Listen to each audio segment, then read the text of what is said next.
ಪದೇ ಪದೇ ಮನಸೋ ಇಚ್ಛೆ ತೆರಿಗೆ ಹಾಕ್ತಾ ಇದ್ದಂಥ ಟ್ರಂಪ್ಗೆ ಶಾಕ್ ಕೊಟ್ಟಿರೋದು ಭಾರತ ಯುರೋಪ್ ಮಹತ್ವದ ಒಪ್ಪಂದಗಳಿಗೆ ಸಹಿ ಹಾಕಿರೋದಿಲ್ಲಿ ಐತಿಹಾಸಿಕ ಮುಕ್ತ ವ್ಯಾಪಾರ ಒಪ್ಪಂದಕ್ಕೆ ಸೈನ್ ಮಾಡಿರೋದು ಮೋದಿ ಮತ್ತು ಯುರೋಪಿಯನ್ ಕಮಿಷನ್ ಅಧ್ಯಕ್ಷೆ ನೇತೃತ್ವದಲ್ಲಿ ಈ ಒಂದು ಒಪ್ಪಂದಕ್ಕೆ ಸೈನ್ ಬಿದ್ದಿದೆ. ಉರ್ಸುಲಾ ವಾನ್ ಡೆರ್ ಲೆಯನ್ ಇವರು ಮತ್ತು ಇವರೇನಿದ್ದಾರೆ ಯುರೋಪಿಯನ್ ಕಮಿಷನ್ ಅಧ್ಯಕ್ಷೆ ಇವರು ಮತ್ತು ನರೇಂದ್ರ ಮೋದಿ ಇವರಿಬ್ಬರು ಕೂಡ ಇದಕ್ಕೆ ಒಂದು ಸೈನನ್ನು ಮಾಡಿಬಿಟ್ಟಿದ್ದಾರೆ. ಕೇಂದ್ರ ಸಚಿವ ರಾಜನಾಥ್ ಸಿಂಗ್ ನೇತೃತ್ವದಲ್ಲಿ ನಡೆದಂಥ ಒಂದು ಸಭೆ ಇದು. ಈ ಒಪ್ಪಂದವನ್ನು ಮದರ್ ಆಫ್ ಆಲ್ ಡೀಲ್ಸ್ ಅಂತ ಹೇಳಿ ಮೋದಿ ಕರೆದು ಬಿಟ್ಟಿದ್ದಾರೆ. 96% ಯುರೋಪ್ನ ವಸ್ತುಗಳಿಗೆ ಟ್ಯಾಕ್ಸ್ ಇರಲ್ಲ ಇನ್ನು ಮೇಲೆ. ಅಂದರೆ ಈಗಂತಲ್ಲ, ಒಂದೂವರೆ ವರ್ಷ ಬೇಕಾಗುತ್ತೆ ಇವೆಲ್ಲವೂ ಕೂಡ ಇನ್ ಡೀಟೇಲ್ ಆಗಿ. ಈಗ ನಮಗೆ ಮ್ಯಾಕ್ರೋ ಲೆವೆಲಲ್ಲಿ ಇದೆಲ್ಲ ಕಾಣಿಸ್ತಾ ಇದೆ, ಸಮಗ್ರ ದೃಷ್ಟಿಕೋನದಿಂದ ಇದು ಕಾಣಿಸ್ತಾ ಇದೆ. ಸೂಕ್ಷ್ಮ ದೃಷ್ಟಿಕೋನದಿಂದ ಇದ್ಯಾವುದು ಕೂಡ ನಮಗಿನ್ನೂ ಗೊತ್ತಾಗಿಲ್ಲ. ಇನ್ನೂ ಅವರೆಲ್ಲ ಬೈಫರ್ಕೇಟ್ ಮಾಡ್ಕೊಂಡು ಬರ್ತಾರೆ. ಯಾವ ವಸ್ತು, ಯಾವ ಕೃಷಿ ಉತ್ಪನ್ನ, ವೈನ್ ಹೇಗೆ, ಮದ್ಯ ಹೇಗೆ, ಅಥವಾ MSME ಸೆಕ್ಟರ್ಗೆ ಸೇರಿದಂಥ ಪದಾರ್ಥಗಳ ಬಗ್ಗೆ ಹೇಗೆ, ಔಷಧಿ ಕತೆ ಏನು, ಬೇರೆ ಯಾವೆಲ್ಲ ಒಪ್ಪಂದಗಳು ಇದಕ್ಕೆ ಅನ್ವಯಿಸುತ್ತವೆ, ಕಾರ್ ಕಥೆ ಏನು, ಬೈಕ್ ಕಥೆ ಏನು, ಯಾವುದು ಆಮದು, ಯಾವುದು ರಫ್ತು, ಚಿನ್ನದ ಕತೆ, ಬೆಳ್ಳಿ ಕತೆ, ಆಭರಣಗಳ ಕತೆ, ಅದರಲ್ಲಿರ್ತಕ್ಕಂಥ ಬಿಡಿ ಭಾಗಗಳು, ಬೇರೆ ಬೇರೆ ಯಂತ್ರೋಪಕರಣಗಳಲ್ಲಿ ಅವುಗಳ ಕತೆ, ಇಂಡಸ್ಟ್ರಿ, ಎಲ್ಲ ವಿಚಾರಗಳಿಗೆ ಸಂಬಂಧಪಟ್ಟಂತೆ ಇನ್ ಡೀಟೇಲ್ ಆಗಿ ಒಂದು ದೇಶ ಇನ್ನೇನು ಬಜೆಟ್ ಮಂಡಿಸುತ್ತಲ್ಲ, ಈ ಬಜೆಟ್ ಮಂಡಿಸಿದಾಗ ಅಣುವಾಗಿ ಬೇರೆ ಬೇರೆ ಬೇರೆ ವಸ್ತುಗಳ ಕತೆ ಹೇಗೆ ಬರುತ್ತೋ ಅವರು ಆ ಥರದ್ದೆಲ್ಲ ರೆಡಿ ಮಾಡ್ತಾರೆ ಇವಾಗ ಕೂತ್ಕೊಂಡು. ಈಗೇನು ಅಂತ ಹೇಳಿದ್ರೆ, ಟ್ರಂಪ್ ಅಟ್ಟಹಾಸಕ್ಕೆ ತಾತ್ಕಾಲಿಕ ಒಂದು ಮದ್ದು ಬೇಕಲ್ಲ, ಈಗ ಒಂದು ಗರ್ಜನೆ ಬೇಕಲ್ಲ ಈ ಕಡೆಯಿಂದ.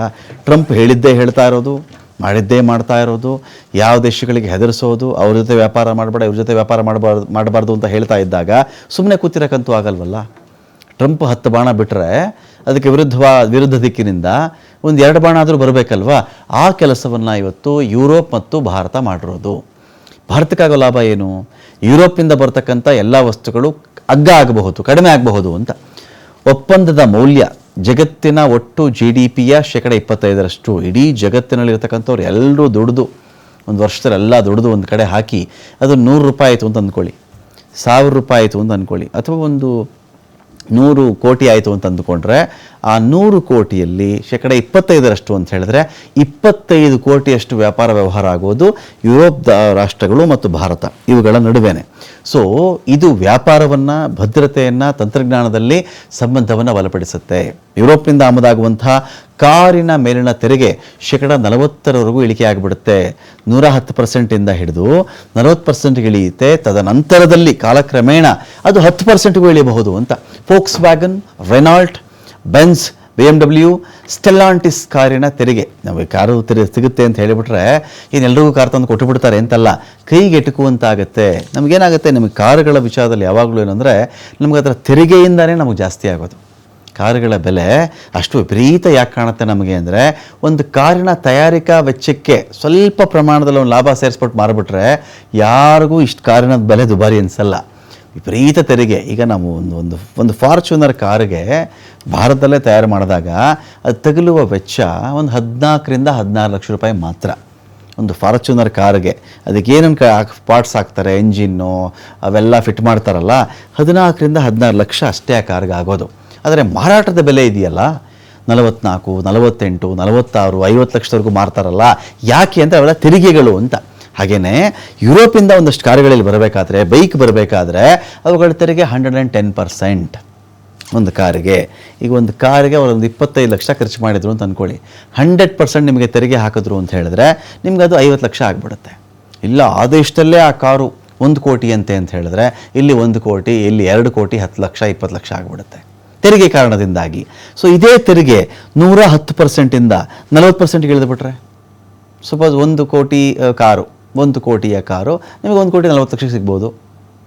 ಈ ಲೆಕ್ಕದಲ್ಲಿ ಹೋದರೆ ಇದು ಕ್ರಮೇಣವಾಗಿ 10%ಗೂ ಇಳಿಯುತ್ತೆ ಅಂತ ಹೇಳಲಾಗ್ತಾ ಇದೆ. ಹಾಗಾಗಿ ಒಂದಷ್ಟು ಜನಕ್ಕೆ ಇದ್ರ ಬಗ್ಗೆ ಖುಷಿ ಇದೆ. ಆಮೇಲೆ ಐಷಾರಾಮಿ ಕಾರುಗಳು, ವಿದೇಶಿ ಒಳ್ಳೆ ಸಖತ್ತಾಗಿರೋ ಎಂಜಿನ್ಗಳು ನಮಗೆ ಈಸಿಯಾಗಿ ಸಿಗುತ್ತೆ, ಅಗ್ಗವಾಗಿ ಸಿಗುತ್ತೆ ಅಂತ. ಈ ಒಪ್ಪಂದದಿಂದ ತೆರಿಗೆ ಹಂತಕ್ಕೆ 10%ಗೂ ಇಳಿಯಬಹುದು ಅಂತೇಳಿ ತೆರಿಗೆ ಈ ಒಂದು ವಿಚಾರದಲ್ಲಿ ಏನು ಮಾಡಿದ್ದಾರೆ. ಆಯ್ತಪ್ಪ, ಈಗ ಅವರೆಲ್ಲ ಕಾರು ತಂದಲ್ಲಿ ಬಿಟ್ಬಿಟ್ರೆ ಇಲ್ಲಿ ಕಾರು ಉತ್ಪಾದನೆ ಮಾಡೋರ ಕಥೆ, ಇಲ್ಲಿ ಮಾರುತಿ ಸುಜುಕಿ ಮಾಡ್ತಾರೆ, ಟೊಯೋಟಾ ಮಾಡ್ತಾರೆ, ಬೇರೆ ಬೇರೆ ಕಂಪನಿಗಳಿವೆ, ಕಿಯಾ ಮಾರ್ತಾರೆ, ಇವೆಲ್ಲ ಇದಾರಲ್ಲ, ಇವರೆಲ್ಲ ಎಲ್ಲಿಗಪ್ಪ ಹೋಗಬೇಕು ಅಂತ ಒಂದು ಪ್ರಶ್ನೆ ಸಹಜವಾಗಿರುತ್ತೆ. ಇಂಥ ಸಂದರ್ಭದಲ್ಲಿ ಏನಾಗ್ಬಿಡುತ್ತೆ ಅಂದರೆ, ನೋಡಪ್ಪ ನಿನ್ನ ದೇಶದಿಂದ ಬರ್ತಕ್ಕಂಥ ಕಾರುಗಳ ಸಂಖ್ಯೆ 2 ಲಕ್ಷ ಮೀರಬಾರ್ದು, 2.5 ಲಕ್ಷ ಮೀರಬಾರ್ದು. ಅಷ್ಟು ಒಳಗಡೆ ಇದ್ದಾಗ ಅದನ್ನು ಐಷಾರಾಮಿ ಕಾರಿನ ಸೆಕ್ಟರು ಶ್ರೀಮಂತರು ಕೊಂಡ್ಕೊಳ್ತಾರೆ. ಇನ್ನು ಸ್ವಲ್ಪ ಕೈಗೆಟುಕೋರು, ಅದು ಯಾರು ಕೈಗೆಟುಕುತ್ತೋ ಅವರು ಕೂಡ ಅದನ್ನು ಕೊಂಡುಕೊಳ್ತಾರೆ.